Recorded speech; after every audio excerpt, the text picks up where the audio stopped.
যে অটিস্টিক শিশুরা বাবা মায়ের পাপের ফসল।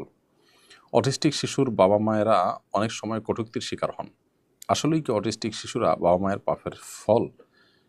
পরিবারে এবং সমাজে অটিস্টিক শিশুর মর্যাদা কেমন হওয়া উচিত, তাদের প্রতিপালন সম্পর্কে আপনার পরামর্শ কামনা করছি।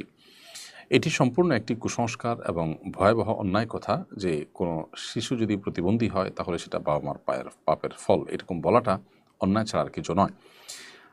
মনে রাখা উচিত যে আল্লাহ তাআলা কারোর পাপের বোঝা আরেকজনের উপরে চাপিয়ে দেন না। মা বাবা গুনাহ করেছেন, তার দায় সন্তানের উপর আল্লাহ তাআলা চাপাচ্ছেন, ব্যাপারটা এরকম হতে পারে না।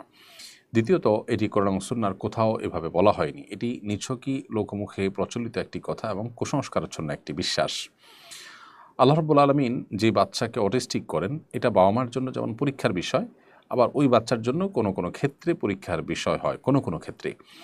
অতএব আল্লাহ রাব্বুল আলামিন হাকিম, তার অনেক কাজের যে রহস্য সেটি আমরা হয়তো অনুধাবন করতে পারি না, কিন্তু রহস্যমুক্ত বা সুনির্দিষ্ট কোনো হেকমা থেকে তার কোনো কাজই কিন্তু শূন্য নয়, খালি নয়। বিধায় এই জায়গা থেকে আমাদের বিশ্বাস থাকবে যে এটা আল্লাহ তাআলা ফায়সালা, এর ভিতরে প্রভূত কল্যাণ, বিভিন্ন হেকমা, বিভিন্ন রহস্য রয়েছে যেটা আমরা হয়তো জানি না। কিন্তু বাবা মার পাপ করেছেন সেজন্য সন্তানকে আল্লাহ অটিস্টিক করেছেন, এটি মনে করার কোনো কারণ নেই।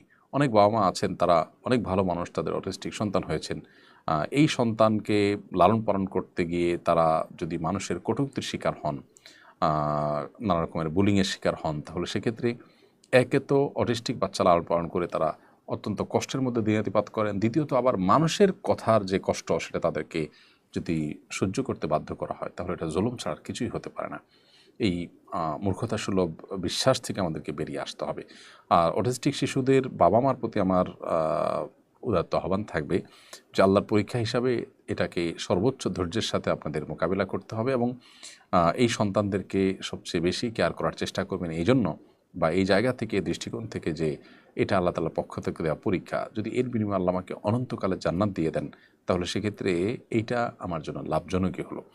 সন্দেহাতীতভাবে বাহ্যিকভাবে এটি কষ্টের, কিন্তু সবরের বিনিময়ে আল্লাহ তাআলা কিন্তু হিসেব ছাড়া দেন। বিধায় আমাদের ধৈর্য ধারণ করতে হবে এবং আল্লাহ তাআলা ফয়সালাকে মেনে নিতে হবে। ধরুন, একজনকে আল্লাহ তাআলা সুস্থ স্বাভাবিক সন্তান দিয়েছেন, আপনার সন্তানের মতো অটিস্টিক দেননি।